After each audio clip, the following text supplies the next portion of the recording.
नमस्कार दोस्तों, स्वागत है आपका अपने वाईपी एजुकेशन ट्रिक परिवार में। हमारा उद्देश्य है आपकी तैयारी को आसान बनाना ताकि आप हर कॉन्सेप्ट को स्पष्ट रूप से समझ सकें और अपने लक्ष्य की ओर निश्चित होकर आगे बढ़ें। तो ये आज का जो वीडियो होने वाला है, ये दोस्तों PYQ क्वेश्चन हम आपको करा रहे हैं, रियल PYQ, जो कि परीक्षा में पूछा गया है। ये हमारा 15वां पेपर है, ठीक है। 15वां पेपर आज हम इस वीडियो में सॉल्व करेंगे। अभी तक हम 14 पेपर को सॉल्व कर चुके हैं, वो आपने नहीं देखे हैं तो मैंने प्ले लिस्ट बना दी है, एक एक पेपर को वहाँ से आप देखिए। तो आज का इस वीडियो के अंदर हम 15वां पेपर आपको सॉल्व कराने वाले हैं, चाहे तो आपका CTET पेपर 1 हो या फिर पेपर 2 हो। तो बिना किसी देरी के करते हैं वीडियो को स्टार्ट। पहला क्वेश्चन आपके स्क्रीन पे लग चुका है। अगर आप वाईपी एजुकेशन ट्रिक चैनल पे पहली बार आए हैं तो चैनल को सब्सक्राइब अवश्य करिएगा और बेल आइकन को भी प्रेस कर लीजिएगा। देखो पहला क्वेश्चन जो है वो है, निम्नलिखित में से कौन सा कथन सीखने के बारे में सही है। हम आपके जो CTET के पेपर PYQ है वो ही करा रहे हैं आपके लिए, इस बात को ध्यान में रखना है। तो सीखने के बारे में जो सही है उसको आपको पहचानना है। 4 ऑप्शन आपके सामने हैं। पहला ऑप्शन है, सीखने के किसी भी चरण पर सीखना संवेगात्मक कारकों को प्रभावित नहीं होता है। दोस्तों हम आपको बता दें, देखिए यहाँ पे हम चारों ऑप्शन को आपको सॉल्व कराएंगे तो आप 30% मत समझिएगा, 120% समझिएगा, क्योंकि चारों विकल्प जब सॉल्व कराएंगे तो थोड़ा सा समय तो लगेगा ही, ठीक है। तो यहाँ पे देखो सीखना, अगर हम सीखने की बात करें तो सीखना हर चरण में संवेगात्मक कारकों से प्रभावित होता है। तो जैसे रुचि या प्रेरणा, तो ये तो यहाँ पे नहीं होगा, ठीक है। नेक्स्ट है, सीखना मूल रूप से मानसिक क्रिया है। तो देखो आंशिक रूप से सही लेकिन अपूर्ण है, ठीक है। सीखना केवल मानसिक नहीं बल्कि सामाजिक, भावात्मक और व्यवहारिक प्रक्रिया भी है, ठीक है। तो इसलिए ये भी आपका ऑप्शन सही नहीं है। अगला समझिए, बच्चों द्वारा की गई त्रुटियां यह संकेत करती हैं कि किसी तरह का सीखना नहीं हुआ। देखो बच्चों की जो त्रुटियां हैं यह दिखाती हैं कि सीखना चल रहा है, ना कि सीखना नहीं हुआ, ठीक है। तो ये आपका सही ऑप्शन नहीं है। अगला देखिए, चौथा वाला, सीखना उस वातावरण में प्रभावी होता है जो संवेगात्मक रूप से सकारात्मक हो और शिक्षार्थियों को संतुष्ट करने वाला हो, ठीक है। तो देखो यहाँ पे क्या है, सकारात्मक है, सहयोगी और प्रेरक वातावरण में जो सीखना है वो अधिक प्रभावी होता है। तो इसलिए यहाँ पे जो सही आंसर है वो आपका डी वाला ऑप्शन बिल्कुल सही जवाब है। चलिए अगला क्वेश्चन देखते हैं। अगला क्वेश्चन है, देखिए मूल्यांकन से। हमने दोस्तों टोटल आपको 20 टॉपिक CDP के कराए हैं, बेहतरीन, बिल्कुल निःशुल्क। आप जाके वहाँ से देखिए, प्लेलिस्ट हमने आपके लिए बना दिया है।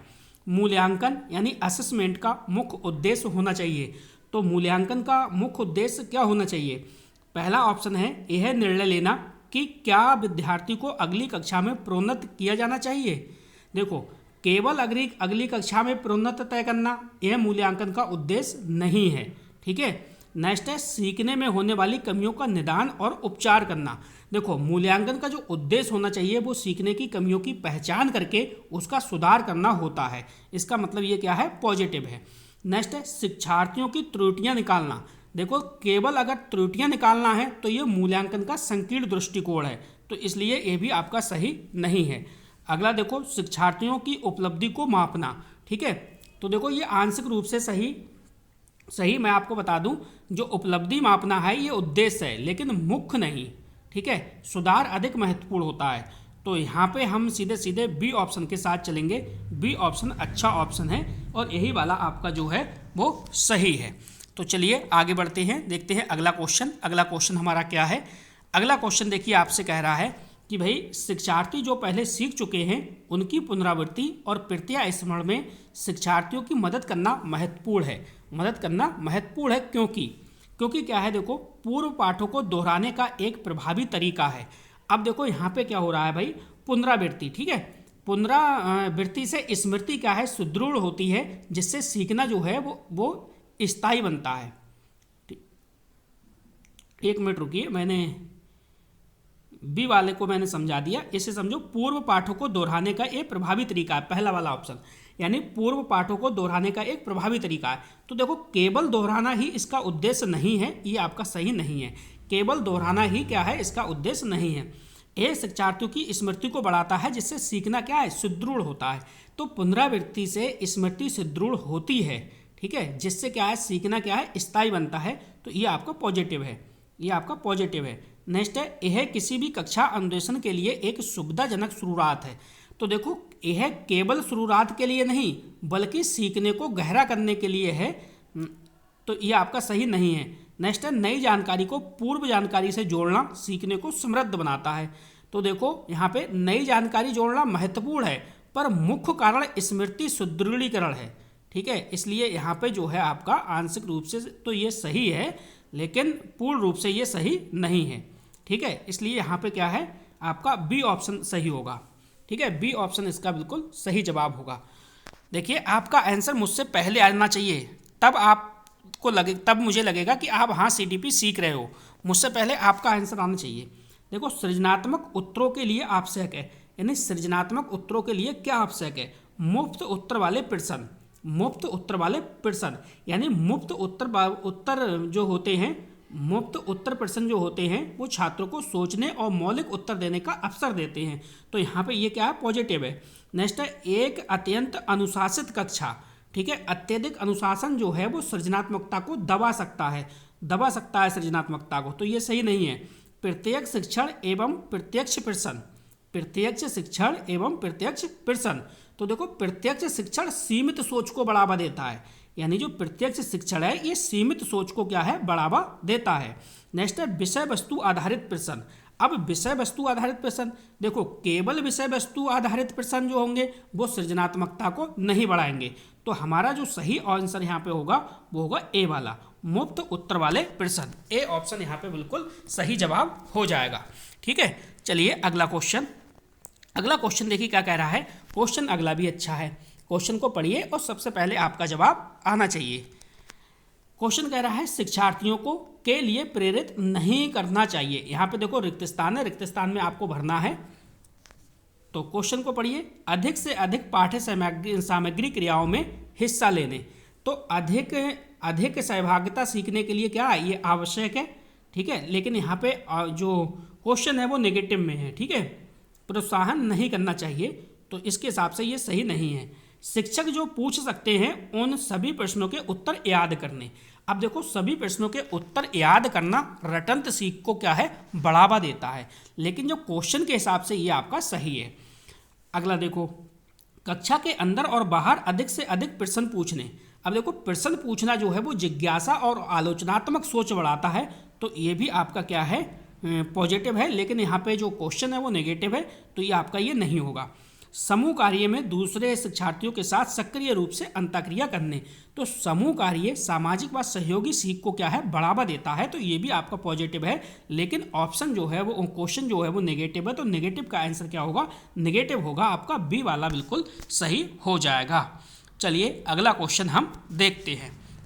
अगला क्वेश्चन क्या है, अगला क्वेश्चन देखिए फॉर्मेटिव असेसमेंट से है। क्वेश्चन काफ़ी अच्छा है, इसको भी देख लीजिएगा, ठीक। क्वेश्चन क्या कह रहा है एक बार समझिएगा। निम्नलिखित में से कौन सा रचनात्मक आकलन यानी फॉर्मेटिव असेसमेंट के लिए उचित उपकरण नहीं है। देखो जो उचित नहीं है वो आपको पहचानना है, किसी कारण से 3 सही होंगे और 1 गलत होगा, जो गलत होगा वो आपको पहचानना है। तो समझो, देखो पहला सत्र परीक्षा। अब देखो यहाँ पे सत्र परीक्षा क्या है, देखो सत्र जो परीक्षा होती है ना ये समेटिव जो असेसमेंट होता है, ठीक है, उसका उपकरण है, तो ये आपका इसका नहीं है, ठीक है। प्रश्नोत्तरी और खेल, जो प्रश्नोत्तरी और खेल है ये सतत आकलन में सहायक होता है, तो ये आपका पॉजिटिव है।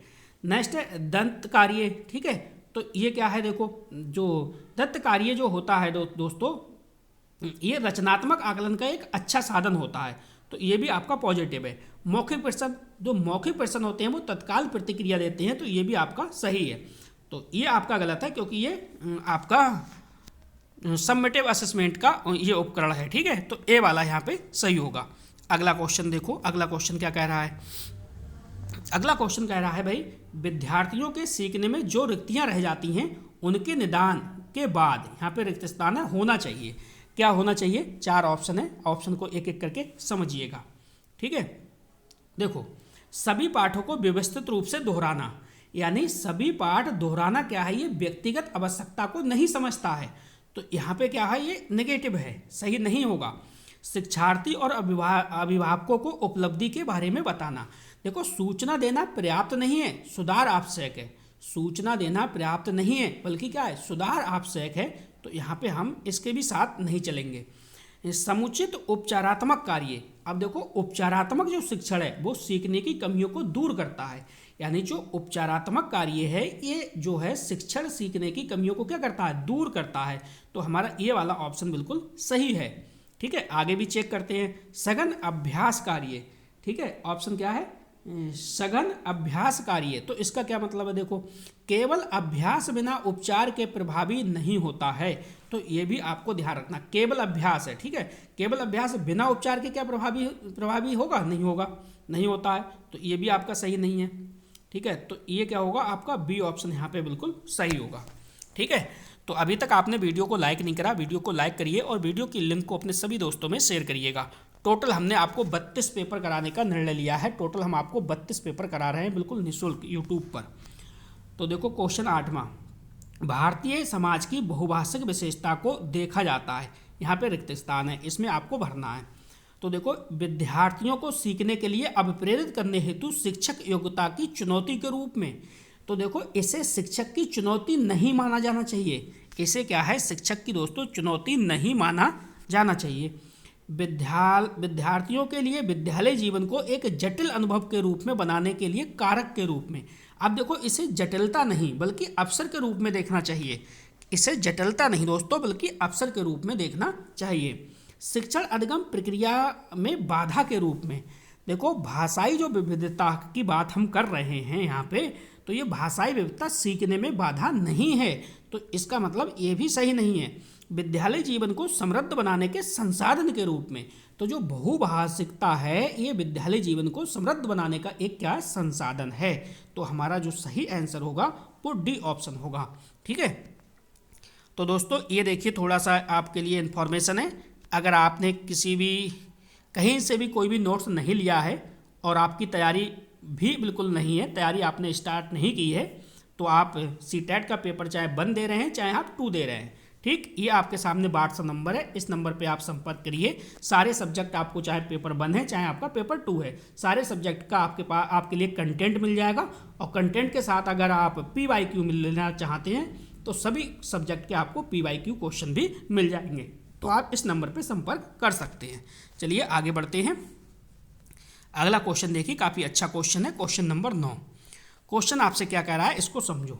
देखो इरफान खिलौनों को तोड़ता है और उसके पुर्जों को देखने के लिए उसे अलग अलग कर देता है, आप क्या करेंगे, आप क्या करेंगे बताओ। बहुत अच्छा क्वेश्चन है, प्यारा क्वेश्चन है, आंसर दीजिएगा। देखो उसके जिज्ञासु स्वभाव को प्रोत्साहित करेंगे और उसकी ऊर्जा को सही दिशा में संचालित करेंगे।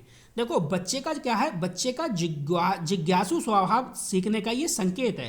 भाई शिक्षक को उसकी ऊर्जा को क्या करना है, रचनात्मक गतिविधियों में लगाना है। तो ये क्या है, पॉजिटिव है। उसे समझाएंगे कि खिलौनों को कभी तोड़ना नहीं चाहिए। तो देखो तोड़ना नहीं चाहिए यानी सिर्फ मना करने से बच्चे की जिज्ञासा और सीखने की प्रवृत्ति क्या है, ये दबेगी। ठीक है, तो ये आपका सही नहीं है। नेक्स्ट है, इरफान को खिलौने से कभी भी नहीं खेलने देना। अगर आप खिलौनों से वंचित करेंगे, करना क्या है, ये दंड देना है, एक प्रकार से दंडात्मक है। और सीखने के अवसर क्या है, ये छीनता है। तो ये भी आपका सही नहीं है। नेक्स्ट है, उस पर हमेशा नज़र रखेंगे। भाई लगातार निगरानी से क्या है, भय का वातावरण बनेगा। अगर आप लगातार निगरानी रखेंगे तो भय का वातावरण बनेगा, यानी सीखना जो है सीधे सीधे प्रभावित होगा। तो ये भी आपका ऑप्शन सही नहीं है। चलिए अगला क्वेश्चन देखिए। अगला क्वेश्चन क्या कह रहा है, क्वेश्चन दोस्तों कह रहा है कि बच्चे के विकास के सिद्धांतों को समझना शिक्षक की सहायता करता है। शिक्षक की सहायता करता है। चारों ऑप्शन आपके सामने समझिए। देखो शिक्षार्थी को क्या पढ़ाना चाहिए, शिक्षार्थी को क्या पढ़ाना चाहिए, यह औचित्य स्थापित करने में। तो देखो विकास के सिद्धांत शिक्षक को यह समझाने में मदद करते हैं कि क्या, क्यों और कैसे पढ़ाना चाहिए, क्या, क्यों और कैसे पढ़ाना चाहिए। ठीक है, तो ये आपका जो है वो पॉजिटिव है। नेक्स्ट है, शिक्षार्थियों की मित्र अधिगम शैलियों को प्रभावी रूप से संबोधन करने में। तो देखो मिश्रित अधिगम, यहाँ पे मित्र अधिगम नहीं है, शिक्षार्थियों का चेक कर लेता हूँ मैं, मिश्रित अधिगम होना चाहिए यहाँ पे। तो यहाँ पे जो शब्द है दोस्तों वो है मित्र की जगह भिन्न। ठीक है, भिन्न याद रखना। शिक्षार्थियों की भिन्न अधिगम शैलियों को प्रभावी रूप से संबोधित करने में। तो देखो जो मिश्रित अधिगम शैलियाँ समझना इसे जुड़ा हो सकता है पर मुख्य उद्देश्य नहीं, ठीक है। यानी जो भिन्न है, भिन्न अधिगम शैलियाँ समझना इससे जुड़ा हो सकता है पर मुख्य उद्देश्य नहीं है, तो ये भी आपका सही नहीं है, ये आपका पॉजिटिव था, ठीक है। अगला देखो, शिक्षार्थियों के सामाजिक स्तर को पहचानने में, यानी शिक्षार्थियों के सामाजिक स्तर को क्या है, पहचानने में। तो जो सामाजिक स्तर की पहचान है ये समाज शास्त्रीय पक्ष है, ठीक है, तो ये भी आपका सही नहीं है। शिक्षार्थियों की आर्थिक पृष्ठभूमि को पहचानने में, देखो आर्थिक पृष्ठभूमि जो है वो विकास सिद्धांत का प्रत्यक्ष उद्देश्य नहीं है, तो इसलिए हमारा जो सही जवाब होगा वो ए ऑप्शन होगा। ए ऑप्शन बिल्कुल सही जवाब है। अगला क्वेश्चन देखो, क्वेश्चन नंबर 11। चारों ऑप्शन को हम आपको समझा रहे हैं, आपको आनंद आता होगा और चीज़ें आपकी समझ में आती होंगी। आप कमेंट करिएगा, कमेंट आप करोगे तभी मुझे पता लग पाएगा, ठीक है। तो आप कमेंट कर दिया करें और अगला सब्जेक्ट बताना कि अगला सब्जेक्ट आपको किस सब्जेक्ट में कठिनाई आ रही है, उसी सब्जेक्ट को हम स्टार्ट करेंगे। प्रत्येक शिक्षार्थी स्वयं में विशिष्ट है, इसका अर्थ है कि सभी विद्यार्थियों के लिए एक समान पाठचर्या संभव नहीं है। यहाँ पे सभी होगा, ठीक है। सभी शिक्षार्थियों के लिए एक समान पाठचर्या जो है वो संभव नहीं है। तो देखो ये आंशिक रूप से तो सही है, ठीक है। समान पाठचर्या संभव है पर शिक्षण रणनीतियाँ जो हैं वो भिन्न होनी चाहिए। यानी समान पाठचर्या संभव है पर जो शिक्षण रणनीतियाँ होती हैं वो भिन्न होनी चाहिए, ठीक है। तो ये कुल मिला के 100% तो सही नहीं है। एक विषम रूपी कक्षा में शिक्षार्थियों की क्षमताओं को विकसित करना असंभव। तो देखो विविध कक्षा में क्षमताओं का विकास संभव है, तो ये आपका सही नहीं है। कोई भी दो शिक्षार्थी अपनी योग्यताओं, रुचियों और प्रतिभाओं में एक समान नहीं होते, ठीक है, एक समान नहीं होते। तो देखो हर शिक्षार्थी की योग्यता, रुचि, प्रतिभा अलग अलग होती है, तो ये क्या है, ये बिल्कुल सही का बात कह रहे हैं। अगला देखो चौथा, शिक्षार्थियों में ना तो कोई समान विशेषताएं होती हैं और ना ही उसके लक्ष्य समान होते हैं।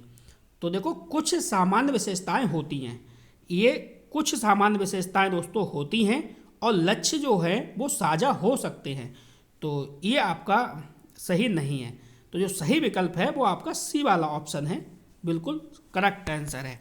अगला क्वेश्चन देखो, अगर आपको नोट्स चाहिए या PYQ क्वेश्चन चाहिए तो सामने आपके नंबर है, इस नंबर पे आप संपर्क करिए, आपको आपकी पूर्ण रूप से मदद की जाएगी। देखो पुरुष स्त्रियों की अपेक्षा ज़्यादा बुद्धिमान होते हैं, ये कथन है। तो ये कथन क्या है, देखो लैंगिक पूर्वाग्रह को प्रदर्शित करता है। यह कथन जो है वो लैंगिक पूर्वाग्रह को दर्शाता है। वैज्ञानिक रूप से क्या है, ये असत्य है, ठीक है। नेक्स्ट देखिए, बुद्धि के भिन्न पक्षों के लिए सही है, तो बुद्धि के पक्षों का इससे कोई प्रमाणिक संबंध नहीं है दोस्तों। यहाँ पे लिखा है सही है, सही है, ठीक है, लेकिन ये गलत है, ये कथन सही नहीं है दोस्तों। तो सही हो सकता है, देखो बुद्धि लिंग पर निर्धारित, बुद्धि जो है वो लिंग पर आधारित नहीं होती, तो ये भी आपका सही नहीं है। लैंगिक पूर्वाग्रह को क्या है, प्रदर्शित कर रहा है ये। अगला क्वेश्चन देखो, क्वेश्चन नंबर 13। क्वेश्चन 13 भी काफ़ी अच्छा है, समझिए आप। क्वेश्चन कह रहा है, क्रिस्टीना अपनी कक्षा को क्षेत्र भ्रमण पर ले जाती है, वापस क्षेत्र भ्रमण पर ले जाती है, 1 मिनट में चेक करता हूँ इसे, और वापस आने पर, यहाँ पे और है, ठीक है, यहाँ पे क्या है और वापस आने पर वह अपने विद्यार्थियों के साथ भ्रमण पर चर्चा करती है कि यह किस की ओर संकेत करता है। यहाँ पे रिक्त स्थान है, किसकी ओर संकेत करता है। तो देखो यह आकलन के लिए सीखना, यह आकलन के लिए सीखना, देखो यह केवल सीखने के लिए आकलन नहीं है, मैं आपको बता दूं रियल, ठीक है। तो ये आपका सही नहीं होगा। आकलन का सीखना, क्या कह रहा है, आकलन का सीखना, यानी यह आकलन का सीखना नहीं कहलाता है, सीखने का आकलन, सीखने का आकलन, यह केवल मूल्यांकन नहीं है, यह केवल मूल्यांकन नहीं है। अब देखो डी वाला, सीखने के लिए आकलन, यानी सीखने के लिए आकलन, यानी अनुभव के बाद चर्चा कर सीख को गहरा करना, सीखने के लिए आकलन। मेरे हिसाब से ये वाला सही होगा, लेकिन मैं एक बार इस क्वेश्चन को चेक अवश्य करूँगा। ये इसके अगर सही होने की बात करें तो एक बार फिर से इसकी व्याख्या करते हैं। यहाँ पे देखो सीखने का आकलन, ठीक है, सीखने का आकलन को देखिए, यहाँ पे सीखने का आकलन। यानी देखो क्षेत्र भ्रमण की बात हो रही है, क्षेत्र भ्रमण पर ले जाते हैं। तो क्षेत्र भ्रमण के बाद क्या है, क्रिस्टीना विद्यार्थियों से चर्चा कर रही है यह जानने के लिए कि बच्चों ने क्या सीखा, कितनी समझ बनी। यह सीखने के क्या है, परिणामों को जांचने का एक कार्य है। ठीक है, जांचने का क्या है, एक कार्य है। इसका मतलब सीखने का आकलन, सीखने का आकलन यहाँ पे थर्ड वाला जो विकल्प है ये सही है। ठीक है, सीखने का आकलन, इसका सही जवाब यही है आपका सी वाला विकल्प। चलिए अब बढ़ते हैं आगे की ओर। Question number 14। चलिए क्वेश्चन क्या कह रहा है इसको थोड़ा सा समझिएगा। क्वेश्चन कह रहा है मानव विकास कुछ विशेष सिद्धांतों पर आधारित निम्नलिखित में से कौन सा मानव विकास का सिद्ध नहीं है। ठीक है, तो ये क्वेश्चन कह रहा है, थोड़ा सा क्वेश्चन को एक्सप्लेन ठीक से मैं करता हूँ। मानव विकास कुछ विशेष सिद्धांतों पर आधारित है, विशेष सिद्धांतों पर आधारित है। ठीक है, यहाँ पे क्या है, आधारित है, ये थोड़ी सी टाइपिंग मिस्टेक है। ठीक है, आधारित है। निम्नलिखित में से कौन सा मानव विकास का सिद्धांत जो है वो नहीं है, सिद्धांत जो है वो नहीं है, ये क्वेश्चन है। तो सामान्य से विशिष्ट, अब देखो सामान्य से विशिष्ट, ठीक है, यह सिद्धांत क्या है, सामान्य से विशिष्ट है। विकास जो है वो सामान्य से विशिष्ट की ओर होता है, लेकिन यहाँ पे क्या है, निगेटिव है क्वेश्चन, तो निगेटिव के हिसाब से ये सही नहीं है। नेक्स्ट है निरंतरता, निरंतरता यानी विकास में क्या है, निरंतरता पाई जाती है, तो ये पॉजिटिव है, लेकिन उसके हिसाब से ये सही नहीं है क्वेश्चन के हिसाब से। नेक्स्ट है प्रतिवर्ती, तो प्रतिवर्ती विकास जो है वो क्रमबद्ध और अनुक्रमिक होता है। ठीक है, नेक्स्ट है अनुक्रमिकता, यानी अनुक्रमिकता विकास की एक विशेषता है, पर इसे स्वतंत्र सिद्धांत नहीं माना गया है, तो इसलिए हमारा जो क्वेश्चन के हिसाब से है वो डी ऑप्शन सही होगा। नेगेटिव का आंसर क्या होगा, नेगेटिव होगा, ये बात आपको ध्यान रखना है। अगला क्वेश्चन देखो, अगला क्वेश्चन हमारा क्या कह रहा है। क्वेश्चन कह रहा है निःशक्त बच्चों के लिए समेकित शिक्षा के प्रायोजित योजना का उद्देश्य है रिक्त स्थान में निःशक्त बच्चों को शैक्षिक अवसर उपलब्ध कराना। तो इसका जो सही जवाब है, इसका सही जवाब क्या होगा, देखो मुफ्त विद्यालय।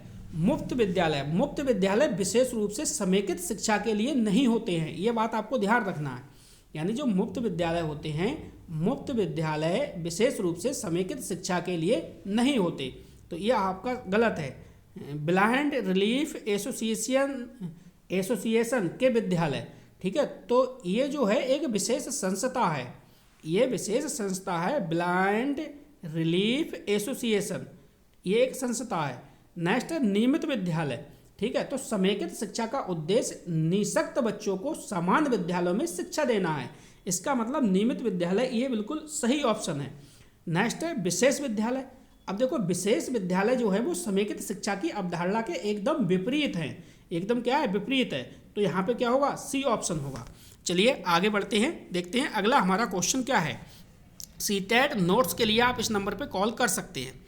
तो चलिए 15वां क्वेश्चन देखते हैं। 15वां क्वेश्चन हमारा क्या है, क्वेश्चन बहुत प्यारा है, क्वेश्चन को पढ़िए और मुझसे पहले आपका जवाब आना चाहिए, तब आनंद आता है। एक शिक्षिका अपनी कक्षा को प्रतिभाशाली बच्चों की योग्यताओं की उपलब्धि चाहती है और अपने उद्देश्यों की प्राप्ति के लिए उसे निम्नलिखित में से क्या नहीं करना चाहिए। क्वेश्चन देखो नेगेटिव में है, क्या नहीं करना चाहिए। पहला देखो, विशेष ध्यान के लिए उन्हें समकक्षियों से अलग करना, यानी प्रतिभाशाली बच्चों को अलग करना समावेशी शिक्षा के सिद्धांत के विरुद्ध है, तो ये तो सही नहीं है। उनकी सृजनात्मकता को समृद्ध करने के लिए उन्हें चुनौती देना उनकी सृजनात्मकता और क्षमता को विकसित करता है, ठीक है, तो ये भी आपका सही नहीं है। नेक्स्ट है गैर शैक्षिक गतिविधियों में आनंद लेना सिखाना। एक मिनट रुकिए, क्वेश्चन को चेक करता हूं। हाँ ये सही है, आनंद लेना सिखाना। तो ये क्या है, देखिए गैर शैक्षिक गतिविधियां जो हैं वो समग्र विकास में क्या है, सहायक होती हैं, तो ये भी आपका क्या है, गलत है, ठीक है। क्वेश्चन क्या कह रहा है, तनाव को नियंत्रित करना सिखाना, यानी तनाव है वो नियंत्रण सिखाना मानसिक स्वास्थ्य के लिए क्या आवश्यक है।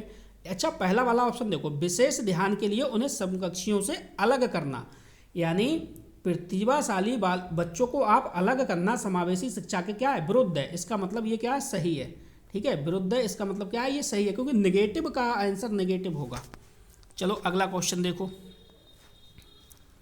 अगला क्वेश्चन क्या कह रहा है? क्वेश्चन कह रहा है छोटे शिक्षार्थियों में निम्नलिखित में से कौन सा लक्षण पठन कठिनाई का नहीं है। अब देखो यहाँ पे पठन कठिनाई का नहीं है, ठीक है, तो वो आपको पकड़ना है। तो चारों ऑप्शन आपके सामने पढ़िए। शब्दों और विचारों को समझने में कठिनाई। अब देखो यहाँ पे शब्दों और विचारों को समझने में कठिनाई यानी पठन कठिनाई का लक्षण है, ये पठन कठिनाई का लक्षण है। सुसंगत वर्तनी में कठिनाई, यानी सुसंगत वर्तनी में कठिनाई अधिकतर लेखन है, लेखन से जुड़ा है, और लेखन से जब जुड़ा है तो क्या हो जाएगा, ये डिस्ग्राफिया से जुड़ा है, डिस्ग्राफिया से, ठीक है, तो ये आपका गलत है। बड़ एवं शब्द पहचानने में कठिनाई, तो बड़ और शब्द पहचानने में कठिनाई ये क्या, पठन कठिनाई का मुख्य लक्षण है, ये भी पठन कठिनाई का मुख्य लक्षण है। पठन गति और प्रभा में कठिनाई, तो ये पठन गति और प्रभा की समस्या क्या है, पठन कठिनाई से जुड़ी है, तो ये भी सही है। तो ये ऑप्शन आपका सही होगा, सुसंगत वर्तनी में कठिनाई। चलिए अगला question, question number 17। Question number 17 को पढ़िए और जल्दी से जवाब दीजिए।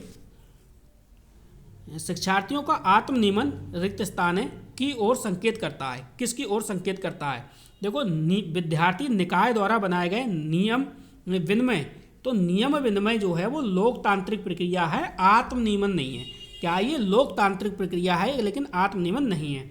स्वयं अनुशासन और नियंत्रण, स्वयं अनुशासन और नियंत्रण, देखो स्वयं अनुशासन आत्मनियमन का एक भाग है।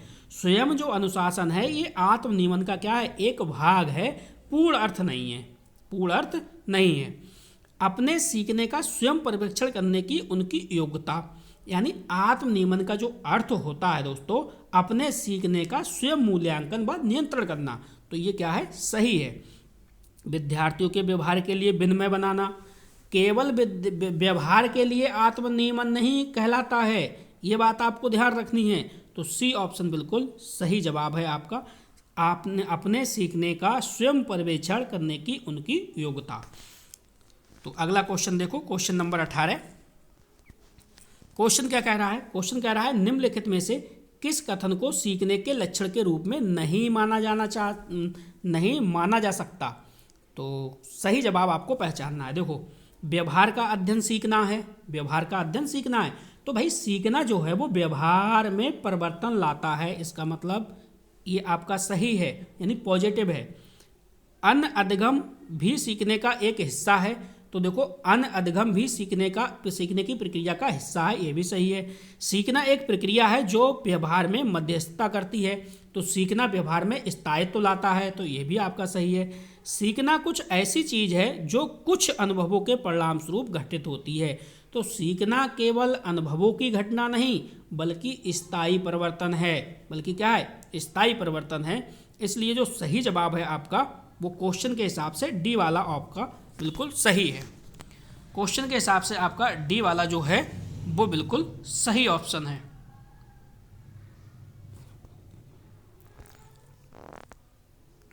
एक मिनट में इसे चेक करता हूं, मुझे डॉट है इस क्वेश्चन पे।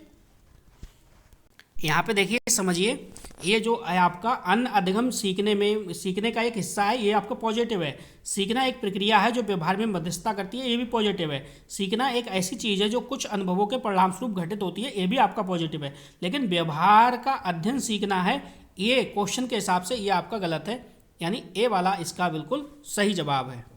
ठीक है, ए वाला इसका बिल्कुल सही जवाब होगा मेरे हिसाब से। आपका क्या है, आप कमेंट करके बताइएगा इसका क्वेश्चन 18 नंबर का क्या होगा। चलिए बढ़ते हैं आगे की ओर। तो चलिए 19वां क्वेश्चन देखिए। 19वां क्वेश्चन क्या कह रहा है, सिद्धांत के रूप में रचनावाद। तो रचनावाद क्या है, देखो सूचनाओं को याद करने और पुनः स्मरण द्वारा जांच करने पर बल देता है। तो देखो रटना और स्मरण पर बल यानी व्यवहारवाद देता है। ठीक है, ये आप देखना है, समझना है, ये आपका गलत हो जाएगा। शिक्षक की प्रभुत्वशाली भूमिका पर बल देना, तो यह शिक्षक केंद्रित दृष्टिकोण नहीं है। शिक्षक की प्रभुत्वशाली भूमिका पर बल देता है, यह भी आपका सही नहीं है। अनुकरण की भूमिका पर केंद्रित, अनुकरण की भूमिका पर केंद्रित, तो अनुकरण जो है वो सामाजिक अधिगम से जुड़ा है, तो इसलिए आपका यह भी ऑप्शन सही नहीं होगा। दुनिया के बारे में अपना दृष्टिकोण निर्मित करने में शिक्षार्थी की भूमिका पर बल देना, यानी रचनावाद में शिक्षार्थी अपने अनुभवों से ज्ञान का निर्माण करता है। रचनावाद में क्या है, शिक्षार्थी जो है वो अपने अनुभवों से ज्ञान का निर्माण करता है, इसलिए आपका डी ऑप्शन यहाँ पे सही है। अगला क्वेश्चन देखो, सृजनात्मकता। क्वेश्चन कह रहा है सृजनात्मकता शिक्षार्थी वह है, सृजनात्मक जो शिक्षार्थी है वो वह है जो परीक्षा में हर बार अच्छे अंक प्राप्त करने के योग्य हो। तो देखो, अच्छे अंक सृजनात्मकता की अनिवार्य पहचान तो ये नहीं है आपकी। पार्श्व यानी सेंट्रल, चिंतन समस्या समाधान में अच्छा है, चिंतन समस्या समाधान में अच्छा है, यानी तार्किक चिंतन महत्वपूर्ण है पर सृजनात्मकता से अलग है, पर सृजनात्मकता से क्या है, अलग है। ड्राइंग और पेंटिंग में बहुत विलक्षण है, क्या है दोस्तों, ड्राइंग और पेंटिंग में क्या है, बहुत विलक्षण है। ठीक है, तो इसको आपको देखना है, इसका सही जवाब क्या होगा। तो इसको समझिएगा क्वेश्चन को ध्यान से।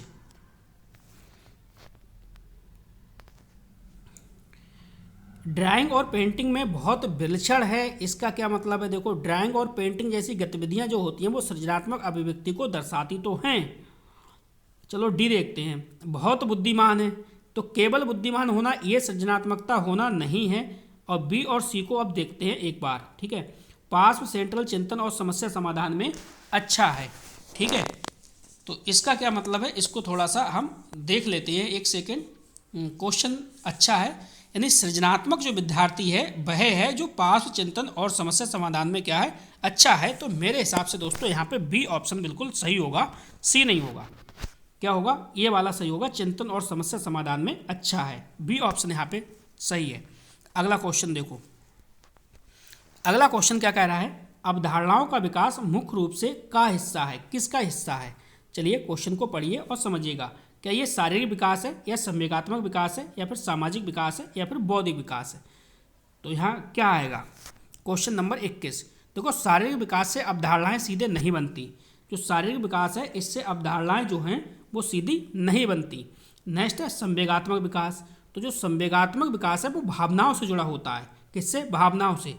अब रही सामाजिक विकास की बात, तो जो सामाजिक विकास है वो पारस्परिक संबंधों से जुड़ा होता है। ठीक है, नेक्स्ट है बौद्धिक विकास, तो जो बौद्धिक विकास है ये अवधारणाओं का निर्माण बौद्धिक विकास का मुख्य भाग है, यानी अवधारणाओं का जो विकास है ये बौद्धिक विकास का क्या है, मुख्य भाग है। तो इसलिए यहाँ पे क्या होगा, डी ऑप्शन होगा।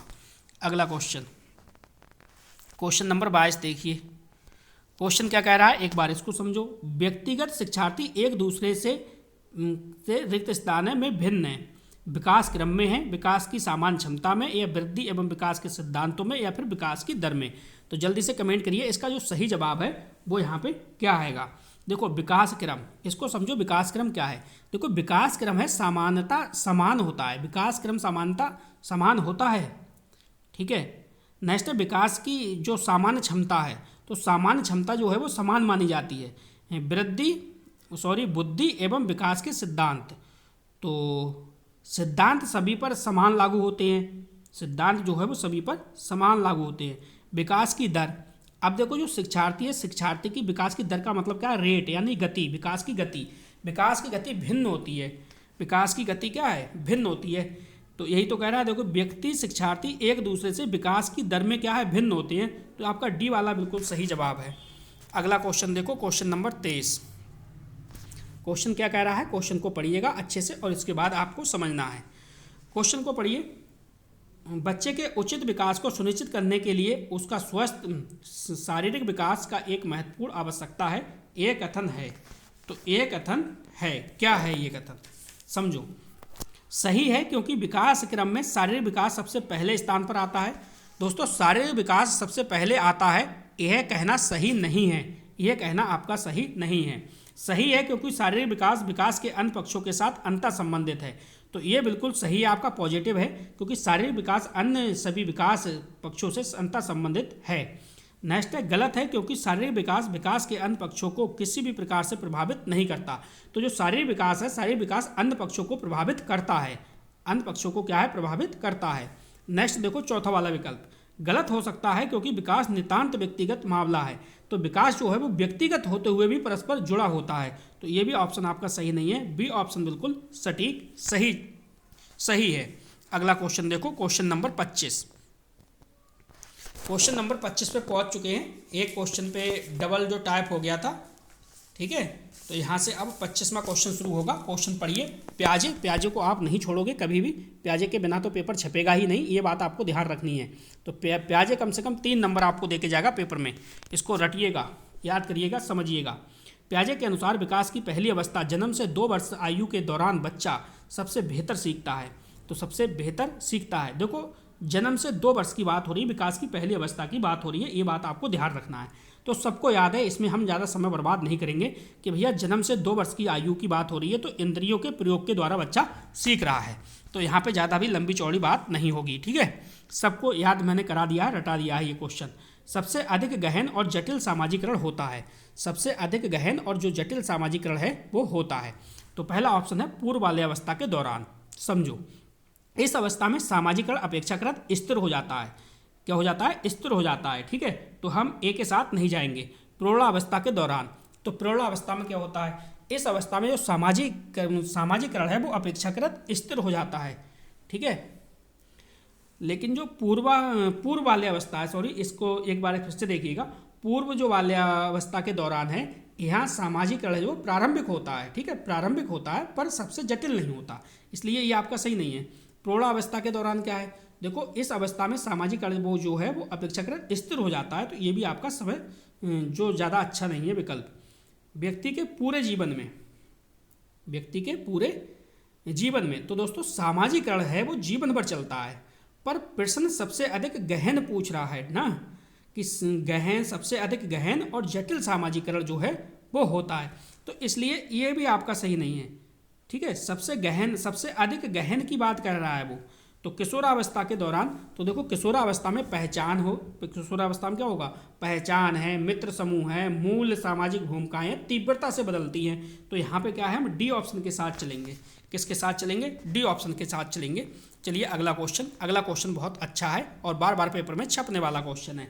अनुवांशिकता को, फिर रिक्त स्थान है, सामाजिक संरचना माना गया है। क्या ये गत्यात्मक है, प्राथमिक है, स्थिर है या फिर गौड़ है? तो ध्यान से समझिएगा और बताइएगा। देखो क्या ये गत्यात्मक है? गत्यात्मक का क्या मतलब है? गतिशीलता, यानी अनुवांशिकता जो है वो परिवर्तनशील नहीं होती है, ये बात आपको ध्यान रखना है। प्राथमिक है, तो यहाँ पे देखो यह सामाजिक नहीं बल्कि क्या है? जैविक अवधारणा है। ये क्या है? जैविक अवधारणा है। क्या स्थिर है? अनुवांशिक जन्म से निर्धारित होती है, इसलिए इसमें जो परिवर्तन है वो नहीं होता है, इसलिए क्या है? स्थिर है। क्या ये गौड़ है? अनुवांशिक गौड़ नहीं है, बल्कि क्या है? मूलभूत कारक है, बल्कि क्या है? ये मूलभूत कारण है, ठीक है। तो यहाँ पे क्या होगा आपका? क्या हो जाएगा आपका? स्थिर बिल्कुल सही हो जाएगा, ठीक है, सी ऑप्शन। अगला देखिए, अगला क्वेश्चन नंबर 28 नंबर क्वेश्चन पढ़ो और जल्दी से इसका आंसर दीजिए। वीडियो जो है काफ़ी लंबा हो रहा है। सीखने का ये सिद्धांत जो पूर्ण रूप से और केवल अवलोकनीय व्यवहार पर आधारित है, सीखने के, फिर रिक्त स्थान है, सिद्धांत से संबंध है। तो सही जवाब क्या होगा? देखो व्यवहारवादी, पहला ऑप्शन क्या है? व्यवहारवादी। अब जो व्यवहारवाद है, जैसे बार्सन और स्क्रीन का आपने नाम सुना होगा, ये केवल जो होता है वो स्टिमुलस रिस्पॉन्स और प्रत्यक्ष पर आधारित होता है, ठीक है। तो ये वाला ऑप्शन आपका क्या है? पॉजिटिव है। ये वाला ऑप्शन जो है आपका वो पॉजिटिव है। नेक्स्ट है संज्ञानवादी। तो संज्ञानवादी क्या है? ये मानसिक क्रियाओं पर बल देता है, ये ज़्यादातर क्या है? मानसिक क्रियाओं पर बल देता है। रचनावादी क्या है? तो रचनावादी कह सकते हो ये ज्ञान के निर्माण पर आधारित होता है। रचनावादी क्या है? ज्ञान के निर्माण पर आधारित होता है, इसलिए ये भी सही नहीं है। विकासवादी क्या है? ये दीर्घकालिक विकास पर केंद्रित होता है, तो ये भी आपका ऑप्शन के हिसाब से सही नहीं है। पहला वाला बिल्कुल सही जवाब है, व्यवहारवादी। अगला क्वेश्चन देखो, क्वेश्चन नंबर 29। क्वेश्चन क्या कह रहा है इसको एक बार समझ लीजिए और तुरंत इसका सटीक से आंसर दीजिए। निम्नलिखित में से कौन सा समझ के लिए शिक्षा को प्रेरित नहीं करता है, शिक्षा को प्रदर्शित नहीं करता है, ठीक है। क्वेश्चन अच्छा है, ऐसे ही क्वेश्चन पेपर में आपके बनेंगे और ऐसे ही क्वेश्चन पूछे जाते हैं। तो पहला ऑप्शन क्या है? समानता और अंतर देखने, सदृशता स्थापित करने के लिए विद्यार्थियों की सहायता करना। क्या ये सही है? देखो नेगेटिव पूछा है तो ये तो पॉजिटिव है। विद्यार्थियों को एकांकी तथ्यों और प्रक्रियाओं को याद करने के योग्य बनाना, तो याद करने के योग्य बनाना, ठीक है। तो ये क्या है? याद करने के योग्य बनाना नेगेटिव है। परिघटना या अवधारणा को अपने शब्दों में अभिव्यक्त करने के लिए विद्यार्थियों को कहना, ये पॉजिटिव है।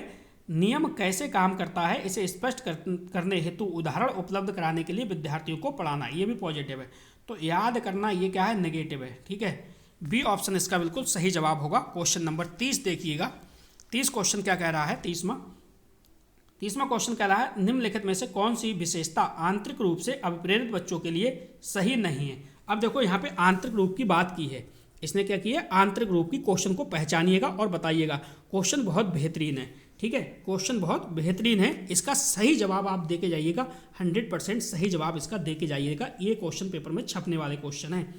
वे कार्य करते समय उच्च स्तर की ऊर्जा जो है वो प्रदर्शित करते हैं, तो ये सही है। वे चुनौती भरे कार्यों को पसंद करते हैं, तो ये भी आपका ऑप्शन जो है वो सही है। ठीक है, ये आंतरिक रूप से अप्रेरित बच्चे की विशेषता नहीं है, वो पूछ रहा है। यह हमेशा सफल होते हैं, यह हमेशा सफल होते हैं। तो देखो आंतरिक अप्रेरित बच्चे जो है वो प्रयास करते हैं, पर हमेशा सफल होना ये आवश्यक नहीं है, ये आवश्यक नहीं है।